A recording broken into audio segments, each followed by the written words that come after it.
dalam teknik budidaya pertanian organik itu tidak ada semacam dalam tanda petik rangsangan gitu ya. Oleh karena itu tanaman itu dibiarkan secara alamiah menyerap segala mineral dan unsur-unsur nutrisi yang ada di dalam tanah. Oleh karena itu tanaman itu lalu memiliki komposisi gizi yang lebih tinggi. Dan itu menyebabkan atau membedakan ketika tanaman itu dirangsang dengan obat-obatan sintetis. Sehingga mereka hanya makan apa yang disediakan oleh sintetis itu. Oleh karena itu komposisi dan konstruksi di dalam yang dihasilkan dalam tanaman itu pasti sangat berbeda. Kandungan nutrisi tanaman yang organik itu jauh lebih baik ketimbang tanaman yang lain.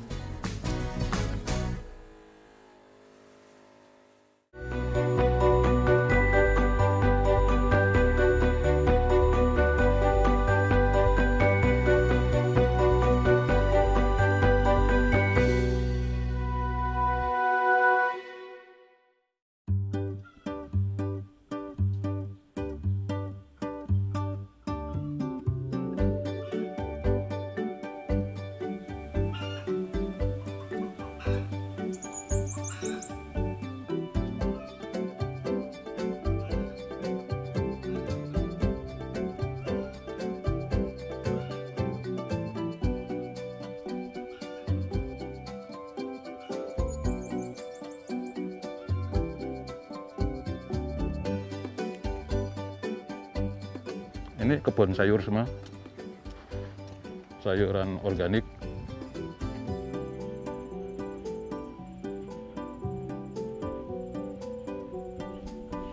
Nama saya Usaha Nadiono. Saya di sini sebagai koordinator kebun. Nah, jadi kita ini ada di lokasi sayuran organik. Sebenarnya PT Kapol ini ada 40 hektar. Ya, kita mempunyai tanaman teh itu 12,5 hektar, kopi itu 8 hektar, yang lain tanaman pangan dan hortikultura.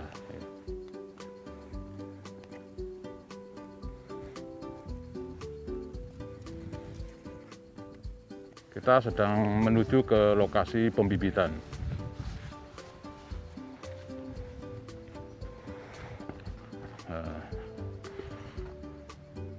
Oke, kita bicara tentang pembibitan. Pertama-tama yang kita persiapkan adalah ruang pertama itu tempat kerja. Tempat kerja itu kita membuat seedling, pengisian media, terus pencampuran media. Kedua, itu untuk tempat pembibitannya. Pertama-tama yang harus kita persiapkan adalah media tanam ini untuk mengisi koker. Nah, ini perbandingannya 2:2, jadi tanah topsoil ditambah kompos yang sudah matang. Nah, ini dimasukkan, terus kita siapkan koker. Jadi kita menggunakan daun pisang, jadi ini bahan yang ramah lingkungan untuk sebagai tempat untuk pembibitan.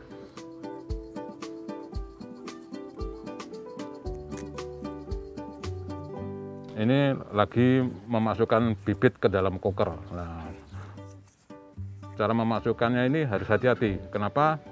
Karena kalau sampai akarnya ini melengkung akan mengganggu pertumbuhan tanaman ini. Nah, kita di pembibitan sengaja yang kita untuk yang mengerjakan ini ibu-ibu, karena ibu-ibu itu punya sifat yang lebih telaten, lebih teliti. Kita bicara kalau masalah tanah itu kan seperti ibu pertiwi lah. Ibu pertiwi itu sifatnya melindungi, mengayomi, dan lebih sayang, karena hampir semuanya produksi di tanaman di sayur itu yang menentukan dari pembibitan. Nah, makanya pembibitan itu bisa kita lihat ada tiga ciri bibit itu. Jadi kita harus tahu benih yang bagus itu benih yang bersertifikat. Yang kedua harus tahu mutu genetik. Jadi mutu genetik itu kemurnian genetika. Yang kedua mutu yang fisiologis. Fisiologi itu daya tumbuh, daya berkecambah itu sejauh mana. Yang ketiga mutu patologis. Mutu patologis itu untuk mengetahui ada tidaknya penyakit yang nempel dalam benih itu sendiri. Itu benih yang prima, benih yang bagus.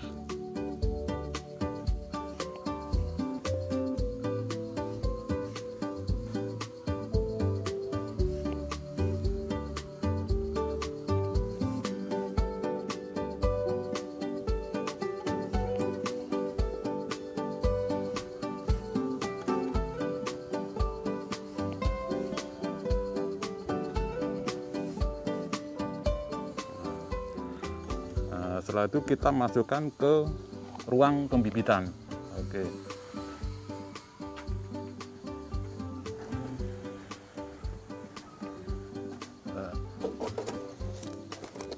Pembibitan dari awal ini nanti kurang lebih 7-10 hari itu sudah bertambah daun 2 dan nanti akan dipisahkan ke koker tadi, koker yang terbuat dari daun pisang tadi nanti dimasukkan. Yang kedua nanti seperti ini. Nah, ini kita menggunakan daun pisang, jadi bahan yang ramah lingkungan. Ini bisa langsung ditanam, tidak usah dibuka dan hancur. Kalau di konvensional menggunakan plastik. Nah, kalau menggunakan plastik itu biasanya harus dibuka dulu. Tapi ketika dalam menanam tidak hati-hati pecah, itu tanaman akan jadi layu. Ini seperti ini. Nah, proses keduanya nanti ada istilahnya di sini tuh yang pertama istilahnya pengendalian UPT. Nah, kalau di sini dengan cara hand picking. Hand picking itu kita teliti setiap hari. Nah, setiap hari kita teliti, jangan sampai kena hama penyakit karena yang ditanam di sini itu hampir semuanya harus berdasarkan target.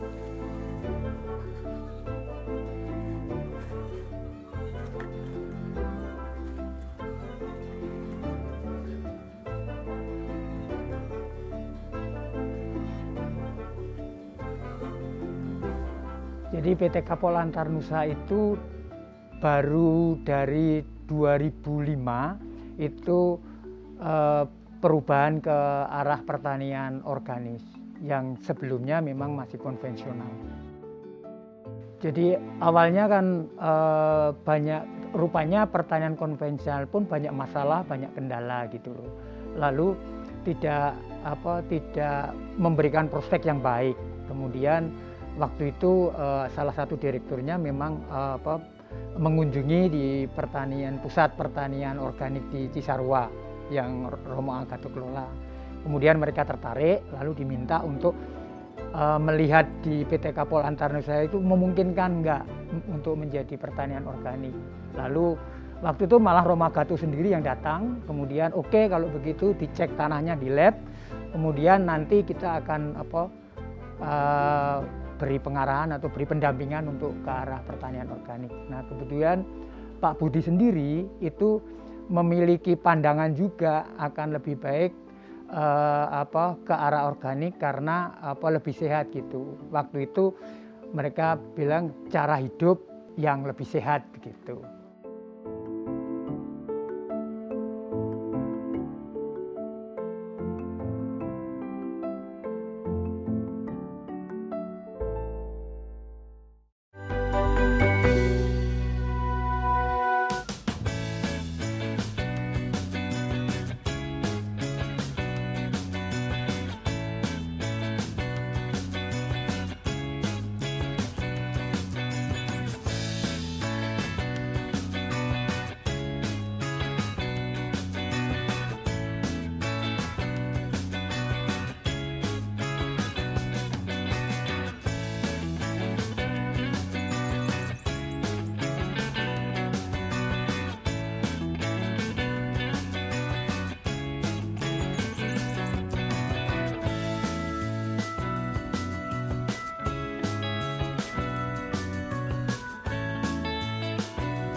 Oke, kita mau panen wortel.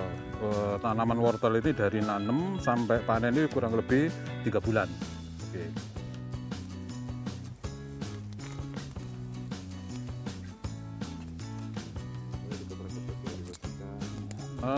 Kalau wortel memang ada 2 macam ya, ada baby wortel, ini masuk baby, ini yang gede.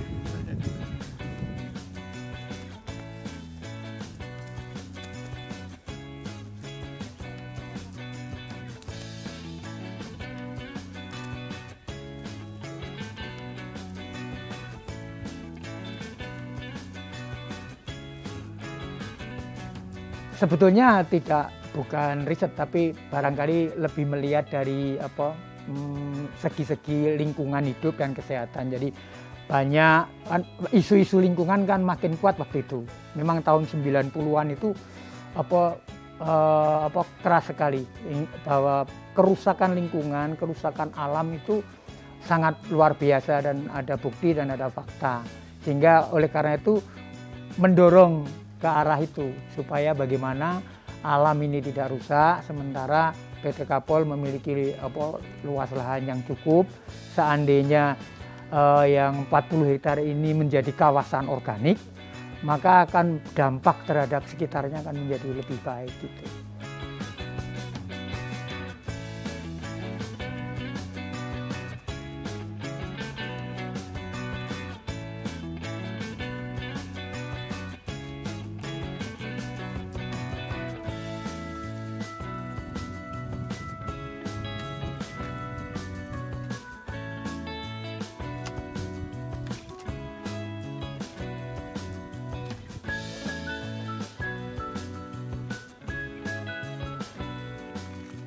Jadi yang pertama memang yang di sayuran, yang diorganikan yang sayuran. Kemudian setelah itu padi, lalu salak, lalu mulai teh, mulai kopi gitu-gitu. Jadi tidak langsung seluruhnya begitu, tapi tahap demi tahap. Tapi tahun 2013 itu kita sudah full organik. Karena lalu pada saat itu disertifikasi oleh lembaga sertifikasi pihak ketiga.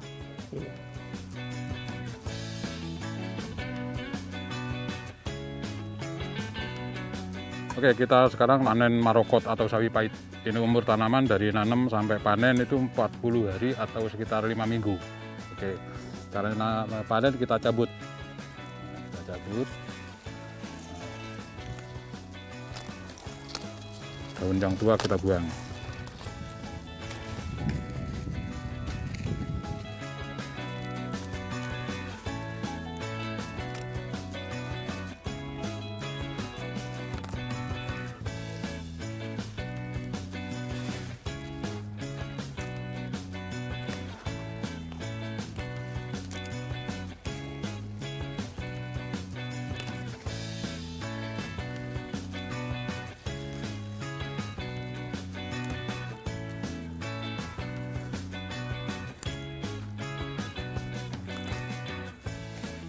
Sekarang ini kan pertanian organik di mana-mana muncul gitu ya. Tetapi ada sedikit keistimewaan untuk BSP Farm ini. Karena BSP Farm ini terletak secara geografis itu dia paling atas. Jadi ujungnya itu sudah hutan lindung. Sehingga pencemaran lingkungan atau pencemaran rumah tangga, pencemaran pabrik itu sama sekali tidak ada. Oleh karena itu kawasan ini menjadi lebih steril begitu. Apalagi airnya BSP Farm itu air dari gunung. Nah kalau air dari gunung otomatis semuanya segar begitu.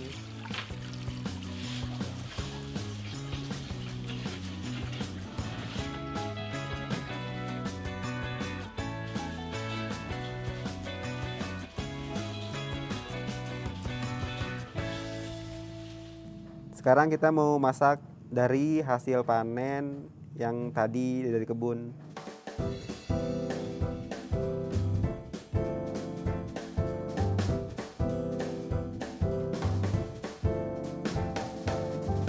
Kita mau buat ditumis biasa aja sih.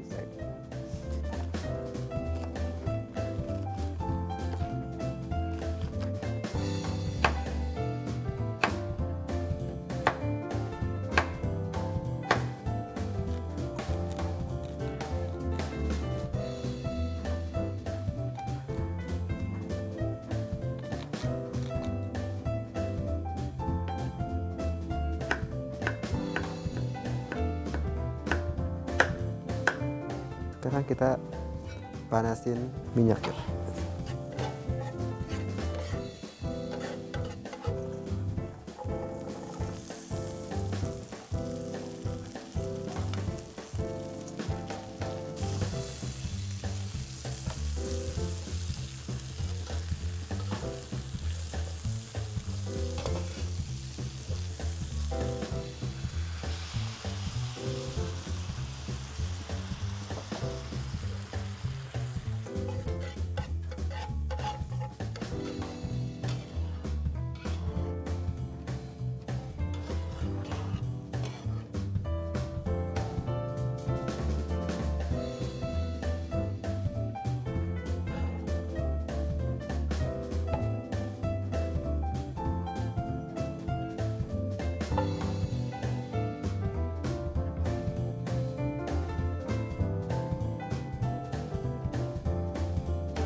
kita lagi bikin pestisida nabati.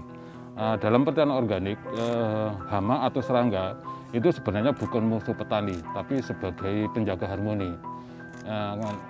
Nampak keseimbangan itu di dalam rantai makanan. Penggunaan pestisida sintetis itu akan membunuh atau memusnahkan hama penyakit yang bukan sasaran. Oleh sebab itu kami akan menggunakan pestisida nabati.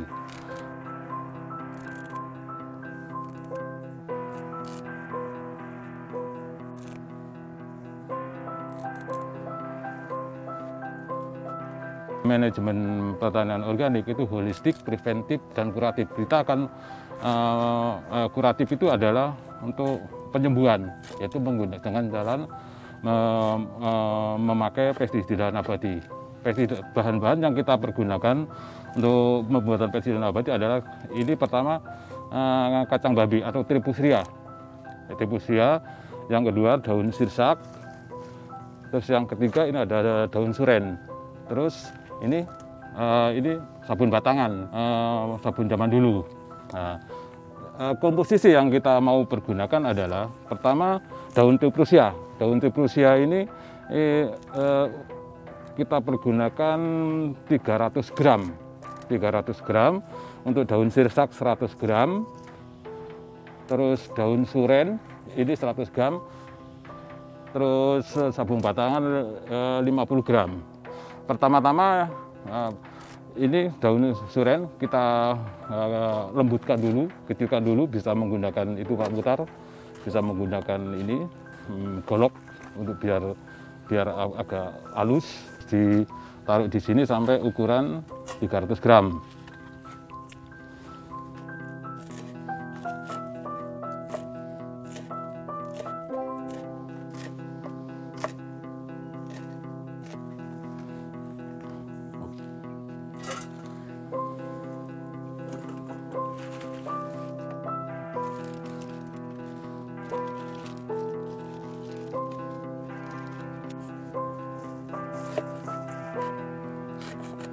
Langkah keempat adalah menghaluskan sabun batangan, beratnya 50 gram.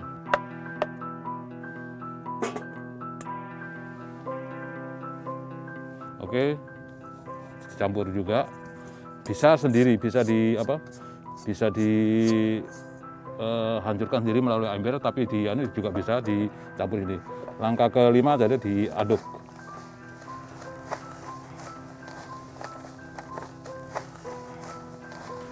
Langkah keenam kita mau mengerjakan pemblenderan. Yuk kita siapkan alatnya.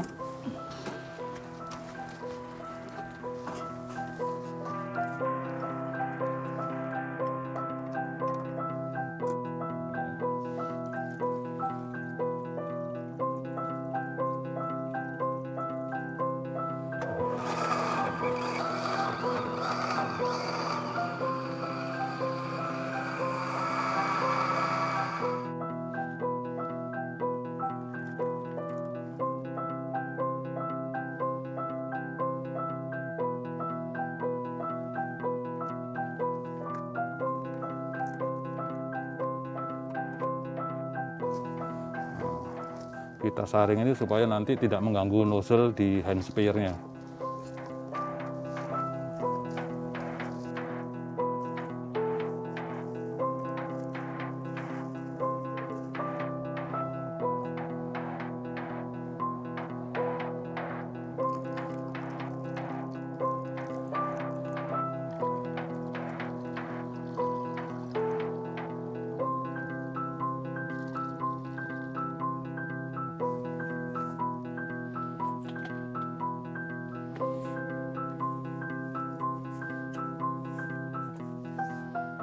Ya, dalam teknik budidaya pertanian organis itu tidak ada semacam dalam tanda petik rangsangan gitu ya. Oleh karena itu tanaman itu dibiarkan secara alamiah menyerap segala mineral dan unsur-unsur nutrisi yang ada di dalam tanah. Oleh karena itu tanaman itu lalu memiliki komposisi gizi yang lebih tinggi. Dan itu menyebabkan atau membedakan ketika tanaman itu dirangsang dengan obat-obatan sintetis. sehingga mereka hanya makan apa yang disediakan oleh sintetis itu. Oleh karena itu komposisi dan konstruksi di dalam yang dihasilkan dalam tanaman itu pasti sangat berbeda. Dan ada banyak juga penelitian-penelitian ilmiah atau laboratorium yang memang menunjukkan kandungan nutrisi tanaman yang organik itu jauh lebih baik ketimbang tanaman yang lain. Belum lagi dari sisi pencemaran pestisida misalnya. Nah, pencemaran pestisida itu kan berbahaya, tetapi yang lebih berbahaya adalah penyalahgunaan pestisida yang digunakan oleh para petani itu. Nah, itu lebih berbahaya sekali karena sudah bahannya berbahaya, penggunanya itu menyalahi aturan yang ada di situ. Misalnya di dalam aturan pestisida itu dipakai 14 hari sebelum panen. Pertanyaannya, apakah semua petani melakukan itu? Hampir tidak ada yang mentaati aturan itu. Besok dipanen, sekarang masih disemprot. Nah, itu yang disebut dengan penyalahgunaan pestisida. Akibatnya apa? Makanan yang dihasilkan tentu kurang sehat. Sangat berbeda atau berbanding terbalik ketika kita berbicara tanaman yang organis itu. Sehingga kalau misalnya apakah tanaman organik lebih sehat? Ya jelas. Karena proses-proses yang dilakukan tanaman itu sendiri sudah sangat berbeda. Apalagi lingkungannya juga sangat berbeda. Dan saya kira itu yang mesti harus diperhatikan, bahwa komposisi dalam tanaman pertanian yang dengan teknik organik itu jelas nutrisinya lebih baik ketimbang tanaman yang konvensional gitu.